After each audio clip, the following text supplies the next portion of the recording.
Hey guys, thank you so much for joining us on Thursday night. I know most of you guys are busy, so I'll try to keep this short and sweet. But I'm excited for our Team Zoom tonight. Tonight we're going to be going over treating your business like a business instead of just a hobby. So if you're actually one of those people who consider yourself like just a hobby coach, you really want nothing to grow your business, you want to do it just if people ask what you're doing. This may not necessarily be geared towards you, or you might find it more beneficial and it might change the gears in your head and say, okay, maybe I can actually make this a legit business. So hopefully you can break down things of how you can actually treat it. I think that the hard thing that I've been facing is realizing that coaches don't quite understand when they sign up maybe how much time or dedication it could take to become successful. It's not just going to be handed to you on a silver platter. It does take work. And with any successful business out there, if you were to go start a restaurant, or if you were going to invest in another company, you're going to be asked to spend time working for the company. And so you can't expect to just sign up as a coach and just not put forth any effort into your business. But that's not to say that it's not supposed to be fun, because I think that coaching should always be fun. So I'm going to screen share with you guys right now. I put together a PowerPoint, and hopefully we can go into this a little bit more in detail. Make sure that it works. Okay, like my diamond in the background. Okay, let's see. Here we go. Okay. Okay, so treating your business like business is what we're going to be going over. So the first thing is knowing your goals and having a vision. So the 3 questions that you should be asking yourself is, what do you want to achieve? Why did you become a coach? I think the why is a huge thing. If you don't really know why, then you need to really sit down and write it down. What is your vision for your business? So I included a picture of my vision board that I created for this year. And I think it's really important to put that somewhere where you're going to be able to see it. I personally have it up on my office wall. I see it every single day. And it's always a reminder of what I'm working towards and honestly what I truly believe I can accomplish in my business. So you need to take some time to set goals for your business and break them down into easy to follow goals, not just these big giant goals. Where my vision board, you can see big goals of diamond, 2-star diamond, new leader conference. Well, that's great, but I have my goals written down and I have them also broken down into achievable small goals that I can get in order to be able to achieve those larger ones. But when you know what your goals are, it's a lot easier to avoid distraction or to lose focus, or when you're getting frustrated. If you have those goals in mind, those things shouldn't be happening as often. So we'll move on to the next one. The second part of treating your business like a business is having a detailed plan in place. So the question I want to ask you guys, and you're obviously not able to answer right now, but just think in your head, if you had a new client or a new coach sign up today, would you feel ready to coach them? Would you feel ready to train them? Or would you be freaking out a little bit right after they signed up? I think there's probably a good mix of you guys who would either feel ready or feel a little scared, and that's totally okay. But you're going to feel more confident when you have those plans in place. So when you have plans for new coaches, do you have the welcome email in a template? Are you ready to send that out? Do you know what things you're going to attach to their emails? Do you know when you're going to do your getting started right call? Do you know, do you have a new coach training set up? Are you going to add them to that? Do you have any questions, things like that for them? When you have a plan for your new clients, for me, I have a health assessment. That is the first thing that I send out, because how am I going to help them when I don't even know what their struggles are, when I don't even know what they've already tried in the past, and what their what their strengths, what their struggles, what their goals are. So for me, my plan, for my new clients is right off the bat is just trying to get their health assessed. And I personally go through that. Plan for your current challengers. How often are you checking in with them? Is it every 2 days? Is it at the end of every week? How often are you just sending them a message just like, hey, how you doing? Or, hey, I know that last week was a struggle with sweets. But you need to have a plan for your current challengers because you want to keep them engaged. You want them to overall succeed in their goals. That's a whole reason they are in a challenge with you. And plan for prospects. How are you keeping track of that? What is your plan to be able to stay organized? So those are the plans, the 4 plans that I came up with that I feel like are pretty huge in being able to have a plan in place in order to avoid that freaking out feeling so that you can just do like a happy dance instead. So the third thing is getting the word out, basically marketing your business. So the bullets on there, as a business owner, you have to let people know about you, what you're doing, and how you can help them. If you don't let people know what you do, or you don't invite them to work with you, either as a coach or a customer, you're not going to have any business. It's as simple as that. So inviting, that's one of the vital behaviors. So the most successful coaches are the ones that consistently market their business to the right people. And with that being said, people can't find you if they don't know about you or what it is that you exactly do. Maybe you only post about Beachbody stuff or working out or helping other people or your own transformation, and you only post that once a month. People are not going to be getting the vibe from you that you can actually help them because you're not being as consistent. You're not marketing yourself as somebody that they would want to work with. So again, when I said in the beginning, going up along with this, you wouldn't be opening up a restaurant and not having an open sign. You wouldn't be opening up a restaurant and not offering specials and not advertising and not having a grand opening where you're inviting your friends and your family and your neighbors and you're passing out flyers. You wouldn't be doing that. So same as any other business out there, you need to make sure that you are treating your business the same as you would investing in a business outside of your home. The great thing is with marketing, there are so many tools on the Coach Online Office. And when you sign in, it's actually under sales and marketing training tools. That's just awesome. Like they really make things pretty easy to help you out. So I'm go on to the next page. So some marketing ideas, you could do a free gift. I've offered those so many times before. I've seen other coaches offer free gift cards, certain things like a $20 Target gift card, for a certain thing if you're specifying that in your post. An email subscription is great for current customers or just people who want a little health and fitness advice once in a while or just to be able to connect with you. Also, if you have a blog, it's super easy to link that into your emails and go that route. And the third thing, obviously, posting on social media. Hello, that is the main marketing tool in our business is your social media.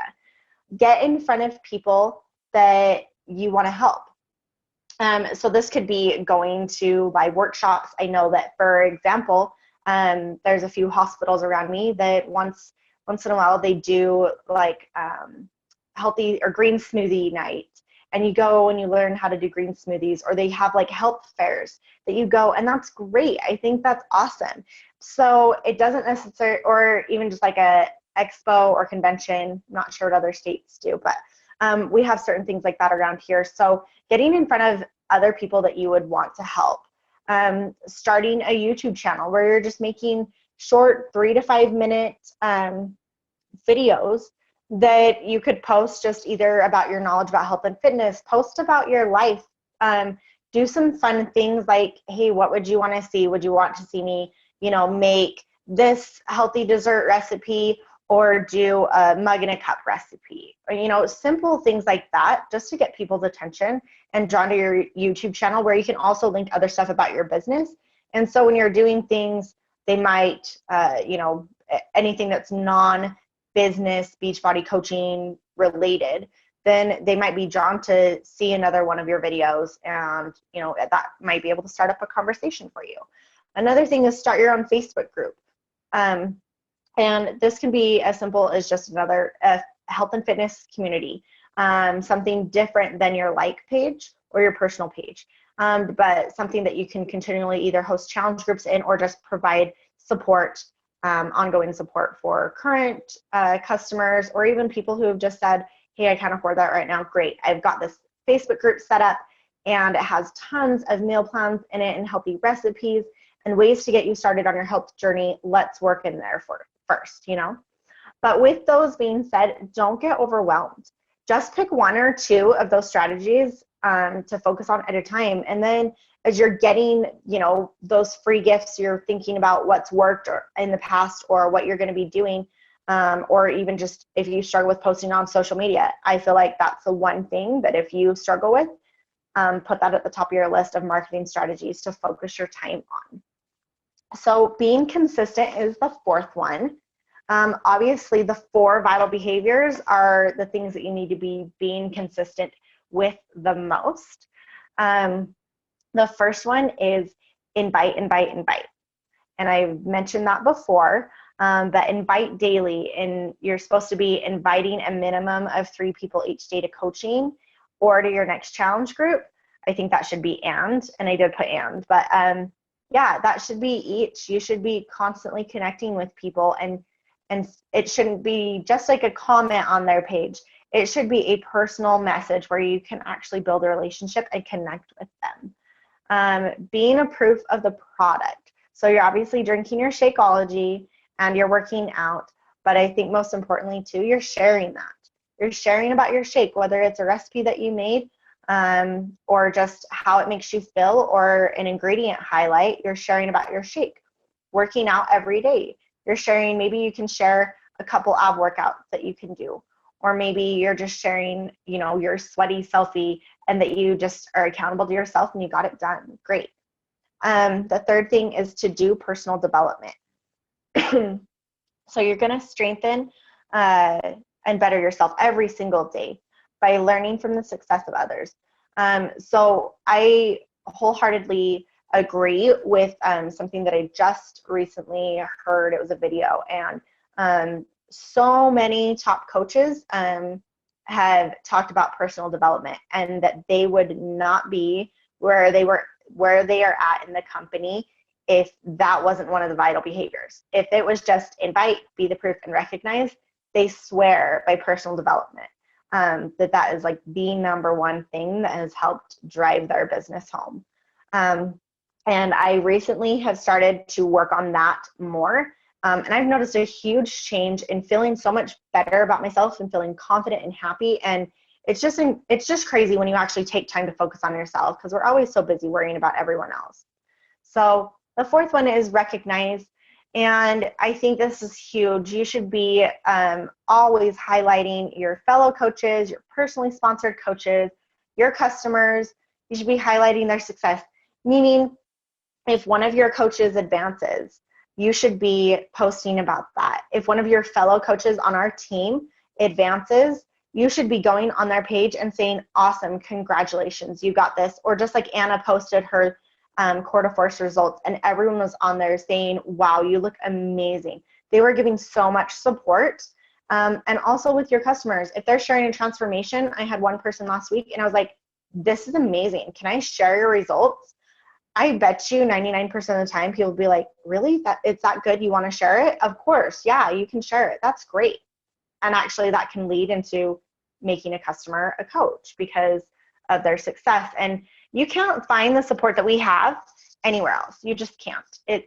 It's unreal how amazing and loving and kind our team and our company is to one another. So the last thing with being consistent is decide on how often you're going to post about specific topics. So that could be How often are you going to post a healthy recipe? How often are you going to post your workout? How often are you going to share a healthy tip? How often are you going to post a transformation? So those are the things that you're going to be wanting to think about, 2-3 times a week. Do you have specific days? I know that I do, because I kind of try to use certain hashtags that go with those. So the fifth thing is staying focused. So the first one is always find what you do inspiring and fun. And I, again, think that Beachbody and coaching should always be fun, and it should always be inspiring. Whether you're inspiring yourself, you're inspiring others, and you get that one message that's just like, oh, I needed to hear that today, because today has just been a hard day, and I'm grateful that I'm making a difference in that person's life. The second is choose where you're going to work and make it comfortable. So in my personal work area is my office. It started out as like a family office, and I would use it for work. But now it's become a thing where I've noticed my family will say, oh, are you in your office? Or are you working? It's just interesting. Or I'll say, okay, that goes in my office. And so it's become my place of work, and it's solely for that. And making it comfortable. I'm not sitting on like a hard folding chair. I am sitting in a comfortable cushioned chair where I'm not going to be fidgeting or moving around or, having my butt go numb or whatever. But I'm just making my area comfortable for me. That could be, having a heater. I have a diffuser in my room. I actually have some lotion that is like tropical smelling, because it helps me wake up when I'm doing my morning. So anyways, whatever you need to do to make your work area comfortable, so that you're not trying to actually avoid it, or you just don't stay there long enough. The third is getting your work area organized. This is huge, and I just started it this week, and actually one of my coaches that came over this week saw my office and saw that I was actually starting to make up some progress. But it's huge, getting your work area organized so that you're not feeling so cluttered and overwhelmed and wanting to just tackle that stack of papers that's next to you. The fourth thing, making your computer or phone distraction free. So for example, today I noticed that for 5 minutes I had been Facebook scrolling on my computer instead of doing this PowerPoint. And all of a sudden I was like, oh my gosh, I've got to turn this off. And I actually put my phone on silent. I missed some phone calls, but I actually put it face down. Like, I wasn't even looking at my phone. I really needed to 100% focus on my work. And the next thing is having water and a healthy snack close. I feel like when I'm putting this together today, I realized that I needed to do a lot more of these. So maybe this is more for me than you. But I ended up getting water a couple times walking to my kitchen, and I'd get distracted. And I specified healthy snack in there because I went out and I was like, oh my gosh, I just want to like purge. Like, I want ice cream. I want to eat my chocolate chips. But I grabbed a protein bar, and I'm like, hey, we're done. Let's go. I'm going back to the office. So having those healthy snacks close is kind of huge. I'm a snacky person when I'm just kind of sitting here not doing anything. So if that's you, do that too. The next thing, number 6, make a daily to-do list and make it visible. I should have taken a picture and shown you guys.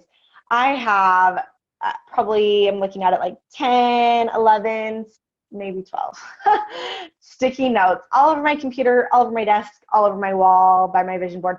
I'm constantly writing my list, my to-do list of, if somebody messages me and I don't have time to message them back, I will walk into my office and I will write their name down and I'll walk away. If I can't do it at that moment, but then I know I can go back and I will be able to like cross that off. And it's actually really rewarding when I can cross all the things off. I'll probably have maybe like 6 or 7 things per Post-it note, and I'll cross them off and I get to throw that note away because I accomplished all of that.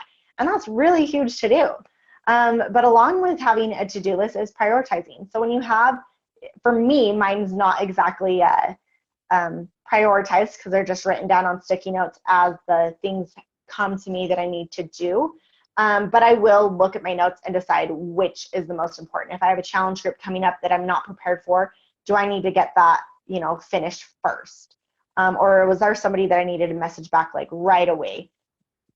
So those certain things, coming up with, ideas of future challenges isn't going to be at the top of your list. setting specific working hours. This is something that I just started doing this year, and I can wholeheartedly like testify to you that this is huge. It's a game changer, at least in my business. I actually sat down with my husband, and for those of you who don't know, when I started coaching 2 years ago, almost 2 years ago, my husband wasn't necessarily on board, but he was supportive in the fact that, oh, this is just something that she's getting into again, and whatever, it's not going to last. So he wasn't supportive in letting me actually work. I would be staying up until 2 in the morning, and I remember Rachel and I would be messaging back and forth. It would be crazy. Like, I would have crazy hours that I would stay up just to get things done. But where now things have totally done a 180. And on the opposite end of the spectrum, he is completely 100% supportive. He's actually getting into coaching himself. And he allows me, we have specific hours and specific days that I will work, and he will watch the kids. And when that doesn't work, like tonight he wasn't supposed to be home. Luckily he did, but I made arrangements to have somebody else watch my kids so that I could still work at that time. This is a business I'm running. I can't just say, I'm open from 8 to 5 these days. Oh, but something came up, so I'm actually closed today. Like, that doesn't work. You need to actually stick to your hours that you're setting. No matter what, this is your business, and if you really want to make it work, you're going to work those hours. So another thing, I actually do this a lot, and I think it kind of bothers my husband to a point, but I put my headphones on, I put some Pandora on, or I go to YouTube, and if I've got a song stuck in my head and I want to listen to it, or Spotify is a great one, but I'll put my headphones in and I will just have the music so that I can't hear the distractions of my kids. Even though, I'm trying to make my computer and phone distraction free, I always have distractions around me with 4 kids running around. But that's huge for me, because then I'm not hearing what's going on and not feeling like I have to step out of my office to do anything. So another thing, again, with kind of all those things, is making yourself unavailable. Right now, I'm in my office. The door is locked. My blinds are closed. I don't even know where my phone's at. I'm completely unavailable right now. So those are the things to help you stay focused in your business.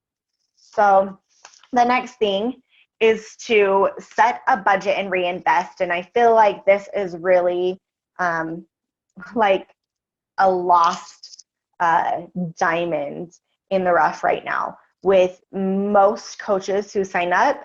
Or if you haven't ever ran your own business before, you may not understand this. I'll give you an example after I read this. So it says you will have to spend some money if you want to build your business. Free work resources are fine to start out with, but decide where you need to reinvest in your business. So, for example, I ran a successful business for 5 years before I got married, and then a few years into my marriage. And when I started out, it was a nail business. So I worked in the salon, ran my own business, and I also did things outside of the salon. But I was told when I left nail school and cosmetology school that it was going to take me like a good solid couple years of working full time to build my full clientele to where I was getting a full-time income. I was starting out, I was 18, so that is huge because most people aren't going to go trust an 18-year-old in a salon. They want somebody who's experienced. I was able to build a full-time clientele working part-time hours in 6 months. And there was moments where in a month I would be making more than my husband who was working full-time.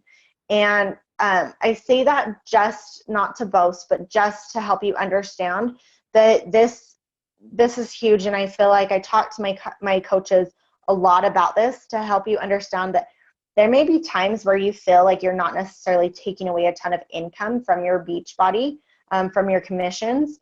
But for me, it doesn't matter, because if I'm not making money, I know that that money is actually going towards my future customers or my current customers, my coaches, throwing money into extra challenge groups, whatever it is. But you need to reinvest in those who are giving you business because that's a way to show them appreciation. And just either, even if it's just sending them a card in the mail and just saying how awesome of a job they did at the last challenge, and you were so proud that they were so consistent, and you are so excited to see the rest of their journey unfold. Simple as that. A card. You don't need to necessarily go buy something or have them shipped to their house, but just a simple card is going to make the world of a difference when it comes to building your relationship with customers and coaches. So other things that you can think about doing, your Facebook ads, people have talked about that before. Your personal development books are great. Apps are an investment. Going to Summit is a huge investment. Live certifications, going to your Super Saturdays, and maybe you have to take off work and you're going to have to take money out of your Beachbody to kind of provide for your other part of your living or your bills, which is obviously what it's there for. I said thank you gifts for your customers and coaches, or if it's around the holidays and you want to send something out during Christmas or for their birthday or something. Up-to-date technology. So if you guys have noticed in the past few months, like Rachel got a backdrop for her pictures and she got a ring light, and you guys know that so many other top coaches out there, they get professional photos done. Those are all investments into your business. So setting a budget, whether it may not be a specific amount, because you're not necessarily guaranteed a specific amount every single month, but you can set a budget and say, okay, 5% of everything that I make, I'm going to turn around and I'm going to reinvest into my business. You're not going to find one business owner out there who does not reinvest into their own business. You just won't. They're not going to be successful that way. The next thing is working as a team. And I'm going to apologize if you're on this call and your picture is not up there. I tried to fit as many of you guys on there, but this actually made me super happy when I put it together, because working as a team is huge. Delegating, we're working as success pods, we're working as success partners, working together on challenge groups, we're coming together, doing new coaching calls or what is coaching events, and coming together and kind of introducing our personally sponsored coaches into this big fITgirl team. And I should say family, work as a family, honestly, because I feel like that's how it is. You guys are my second family. But it's just huge.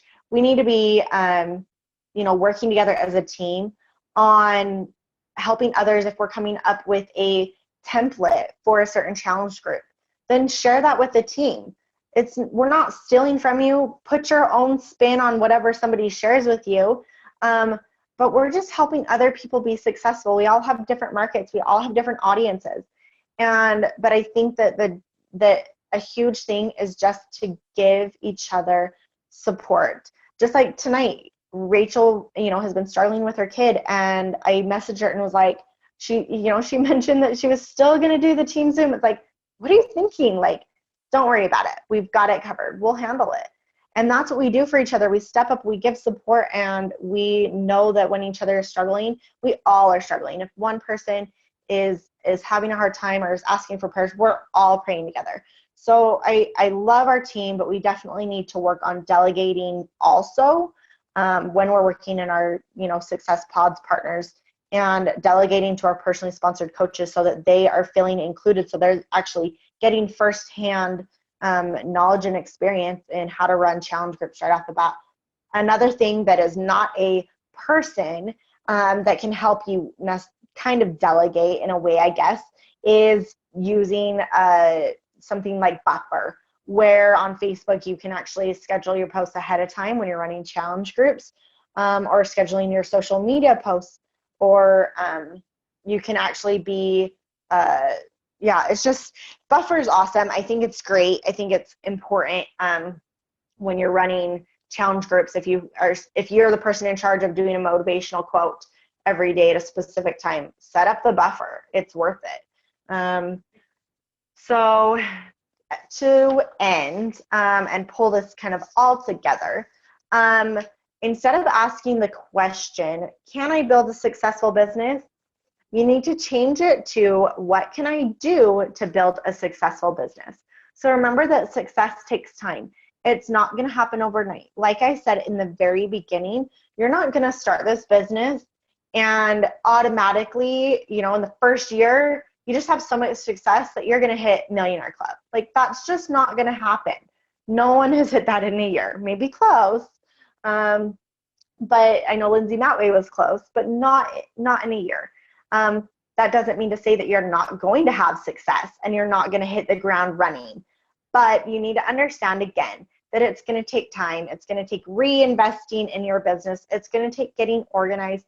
It's going to take focusing on your customers and your coaches and getting them to build their businesses also. So along with, you know, working as a team, building your business, duplication is huge in this business.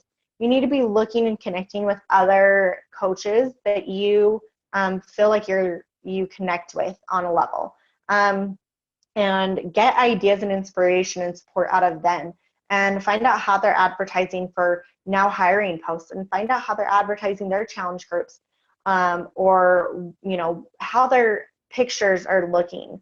You know, are they up close and personal, or are they, you know, far away? Are they detailing their life? How often are they posting about their personal life? So those are the things that I really wanted to go over with sharing your business. I'm going to end the recording now, and then we can go over questions. Hopefully this will work.